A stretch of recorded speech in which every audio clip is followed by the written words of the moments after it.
비대면 스타트업 육성사업 한번 들어가 보겠습니다. 자, 비대면 육성사업은 왜 중요하냐면은 돈이 큽니다. 예, 돈이 커요. 보통 창업 1년이 넘은 사람이 신청할 수 있는 사업으로 하면은 큰 편이죠. 예, 1.5억이니까. 실제 여러분 아시죠? 초기 창업 패키지 정도 돼야 1.5억인데 실제 수령액이 한 7천만 원 내외 되거든요. 그러니까 그에 비하면은 이건 1.5억인데 한 1.2억까지 받은 경우도 제가 봤습니다. 예, 한번 말씀드렸는지 모르겠지만 예비 창업 패키지를 준비하시는 모 대표님이 계셨는데 떨어졌어요. 홈 트레이닝 쪽이 전 떨어졌어요. 근데 이제 제가 볼 때 아이템이 괜찮고 준비가 잘 돼 있어서 이제 비대면 스타트업을 소개해드렸죠. 근데 합격하신 거예요. 그래가지고 예창패 때 5천만 원짜리 사업 계획을 짰다가 비대면에서 1.2억이 됐습니다. 예, 정말 대단한 케이스예요. 그거는. 예. 예비 창업자라는 거는 장점이 또 뭐냐면은 자부담이 없습니다. 그러니까 어떤 지원 사업이 됐을 때 자기 부담금이 보통 뭐 1, 20% 있거든요. 근데 자부담금 하나도 없이 1.2억을 받은 겁니다.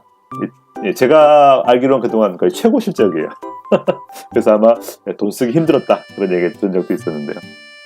아무튼 근데 이제 바뀌었습니다. 근데 이제 예비 창업자한테 1.2억을 줬을 때 성과가 잘 안 났나 봐요. 그래서 지금은 1년 이상 사업자가 있는 분 이상이 신청할 수 있습니다. 자, 그래서 올해 이제 업력 7년 이내로 해서 274개 기업 뽑았고요. 네. 그리고 이제 주제를 보면은 보시는 바와 같이 여기 이 부분입니다.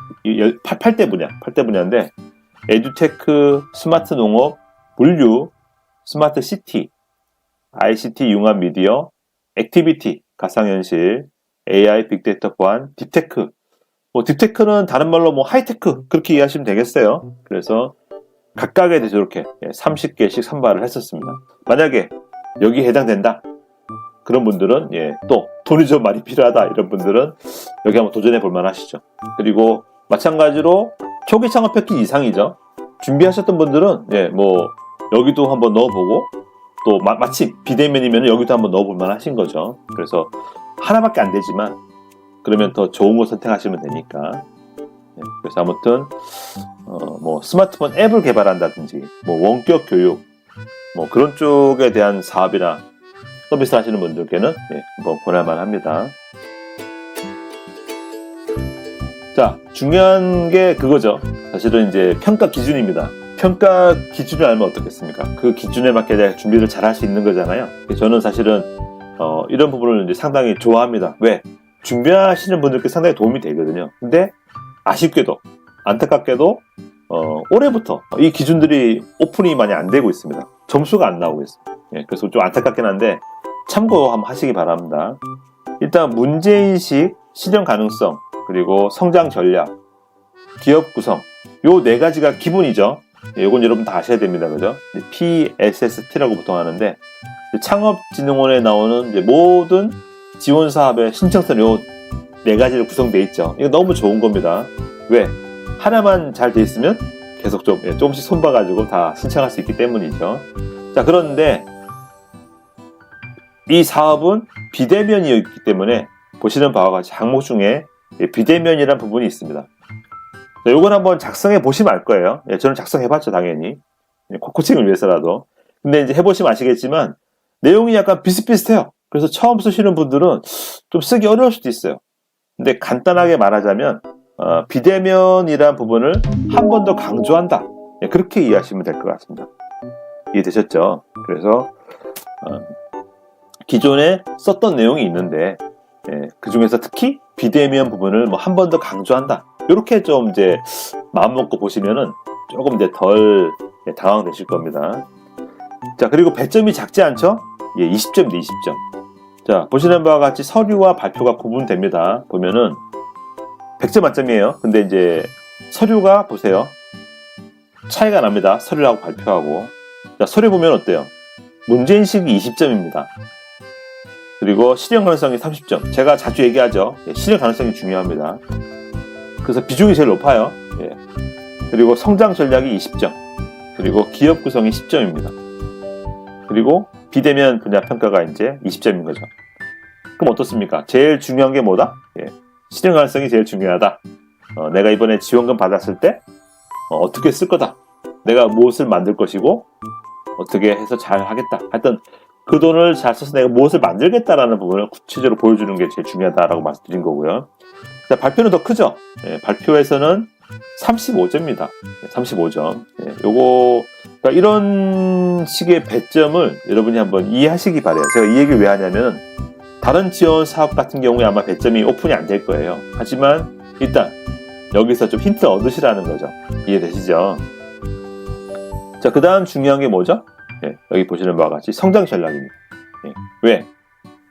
실현 가능성은 어떻게 잘 만들 건지를 물어본다면 성장 전략이 바로 어떻게 팔 거냐, 어떻게 돈을 벌 거냐에 대한 부분이에요. 그렇다 보니까 중요하죠. 그래서 성장 전략, 이 부분이 배점이 나름 크고 중요한 부분입니다.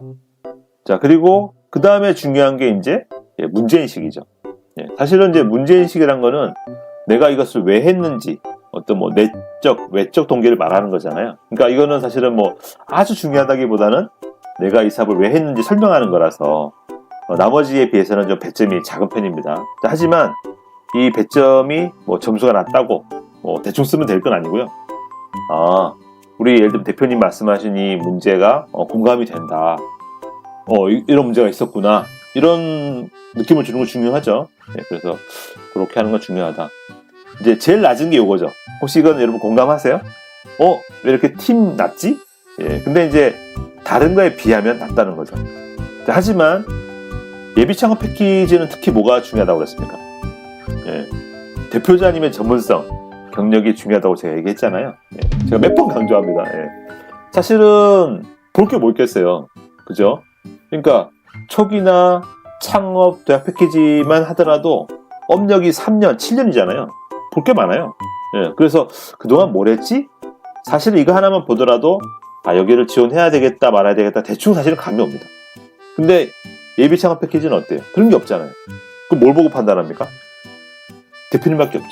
그래서 이 일을 하겠다는 대표님의 전문, 예를 들면 뭐 AI다. 그러면 대표님이 AI 쪽에 일을 얼마나 했는지, 뭐 전공이 아니라도 상관없어요. 근데 예를 들면 전공은 심리학인데 개발 경력이 10년 돼. 그러면 낫배드지. 그러면 돼요. 근데 만약에 뭐 학과 전공도 아니고 그쪽 경력도 안 쌓았어요. 전문성이 없는 거죠. 자, 그런데 내가 만약에 AI를 하겠다. 그러면은 전문성을 좋게 볼 것인가? 그러면 전문성을 좋게 볼지 않았는데 이 대표자님께 5천만 원을 지원해주고 싶을까요?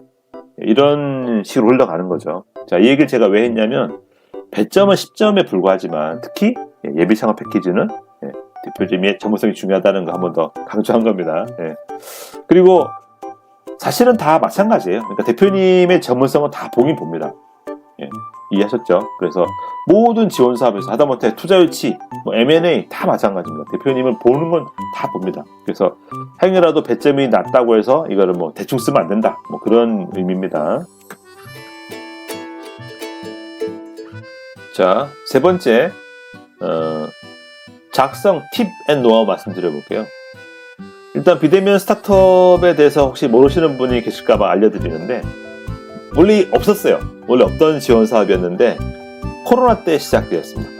코로나 때. 아무래도 코로나가 이제 비대면 환경이 되다 보니까 그 비대면 환경에서 업무를 봐야 되잖아요. 이제 그런 업무의 어떤 효율을 좀 문제 해결한다든지 또는 뭐 하여튼 그런 문제를 해결하기 위해서 시작이 됐던 겁니다.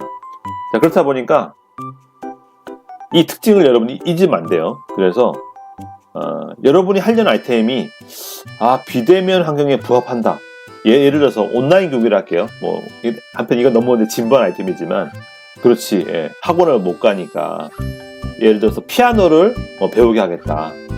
그러면은 피아노를 집에서 혼자 연습하지만 뭐 예를 들어 볼게요. 그럼 이제 뭐 스마트폰으로 제가 키보드 치는 걸 보고 뭐 맞다 틀리다 뭐 그런 걸 판단하시는 걸 한다든지 예를 들어서 홈 트레이닝 예를 들면은 역시 스마트폰 앱을 이용해서 제가 또 운동을 하는 거예요. 그럼 운동을 제대로 하는지 못 하는지를 뭐 한다든지 제가 노래를 부르는 거예요. 노래를 부르는데 뭐 앞에 마이크가 있어서 제가 노래를 제대로 부르는지 못 부르는지 뭐 그런 걸 뭐 측정한다든지 그런 게 가능할 수 있겠죠. 그래서 비대면 환경에 부합하는 일단 그것이 필수 조건이겠습니다. 두 번째가 뭐냐면 비대면에 꼭 필요하냐 안 하냐죠. 때에 따라서 이제 제가 코칭하다 보면은 이거는 굳이 비대면 아니라도 될 것 같다라는 생각이 들 때가 있어요. 그러면은 약간 좀 어려울 수도 있겠죠. 그래서 이거는 비대면에 꼭 필요하구나, 그런 아이템이면은 좋겠습니다. 자, 그리고 또 더 나아가서 이거는 비대면에 쓰면 딱이다. 예를 들면 화상회의도 마찬가지죠. 물론 얼굴 보고 가면 좋지만 어때요? 미국에 있어요. 예를 들어서 제주도에 있어요. 멀잖아요. 그런 원거리에 있을 때 어떻습니까? 줌 이런 화상회의 좋지 않습니까? 그런 부분들. 그래서 그런 경쟁력이 있는지. 그래서 여러분들이 만약에 그 비대면 스타트업 육성사업에 도전하고 싶다고 하시면 요런 세 가지, 일단 제가 세 가지 말씀드렸는데 여기에 대해서 한번 좀 평가해 보시면 좋을 것 같아요. 자, 7년 이하, 요게 중요하죠. 자, 7년 이하가 신청할 수 있잖아요. 그럼 주로 누가 들어올 것 같습니까? 마찬가지입니다. 여기도, 그러니까 6, 7년 되는, 저희 말 짬밥 있는, 좀, 산전, 수전, 겪은 이런 데가 들어오기 때문에, 매출액도 높을 수도 있고, 좀 실적이 많을 수도 있어요. 이 말을 제가 왜 하냐? 만약에 여러분이 거기 해당되면은, 그동안 잘해왔던 거 어필하시면 되죠. 근데 예를 들어서, 1년차, 3년차, 아직 얼마 안 되신 거예요. 그런 경우에 도전한다고 하시면 방금 말씀드린 것처럼 그런 좀 빵빵한 데가 많이 들어오기 때문에 준비를 잘 하셔야 된다. 그래서 여러분들이 하려는 거에 대한 좀 차별성 어필을 잘 하시는 것도 중요할 것 같고, 아무튼 좀 더 준비를 잘 해보시기 바랍니다. 자, 그리고 이제 요것도 제가 지난주에 말씀드렸는데 내년 정부 지원 사업이 경쟁률이 꽤 높을 걸로 예상이 됩니다. 특히 이렇게 7년 이하 요런 지원 사업들. 왜냐면은 올해 많이 어려웠잖아요. 올해 많이 어려웠습니다. 제가 좀 다녀보면은 특히 R&D 지원도 못 받은 데도 많고 또 올해 매출도 안 좋았어요. 아무래도 이제 사실 지금 자동차만 괜찮은데 자동차도 전기차만 잘 되잖아요. 그러니까 전반적으로 보면은 약간 경기가 안 좋았던 것 같아요. 전반적으로. 그래서 7년 이하의 기업들이 일거리가 좀 줄었다고 들은 데가 많았어요. 그래서 아마도 내년에 많이 신청할 것 같습니다. 그래서 이런 거 좀 감안하셔가지고 1년차, 3년차 이런 분들은 더 준비를 좀 잘 하시기 바라겠습니다. 자, 아까 얘기했죠. 비대면 특화 요거 특히 중요하다고 말씀드렸고 어떻게 하라고도 제가 말씀드렸어요. 그리고 제가 평가 말씀드렸죠. 뭐가 중요하겠습니까? 실현 가능성. 내가 무엇을 만들 거다. 요거 중요하고, 그 다음 어떻게 팔 거다. 성장 전략. 어떻게 돈 벌겠다. 그 다음에 엑시트 전략. 요거 중요하고, 그 다음이 문제인식. 마지막으로 팀. 이렇게 말씀드렸습니다.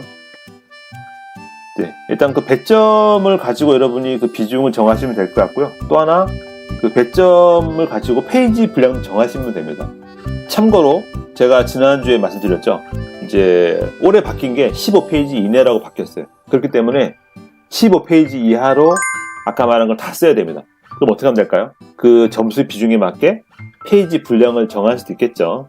그래서 15페이지를 이제 그 비중대로 나누시면 되는 거죠. 그럼 예를 들면은 실현 가능성이 중요하다. 그러면은 한 3, 4페이지 써라. 보통 이렇게 말씀을 드리고 있죠. 꼭 참고하시기 바랍니다. 자, 지금 보시는 화면이 비대면 스타트업 육성 사업 사업계획서가 되겠습니다. 올해 겁니다. 올해 거. 올해 거고요. 자, 거의 동일하죠, 그죠? 문제인식 동일합니다. 동일하고 동일해요. 동일하고 이게 다르죠. 요것만 볼게요. 요것만. 자, 뭘 써야 되냐?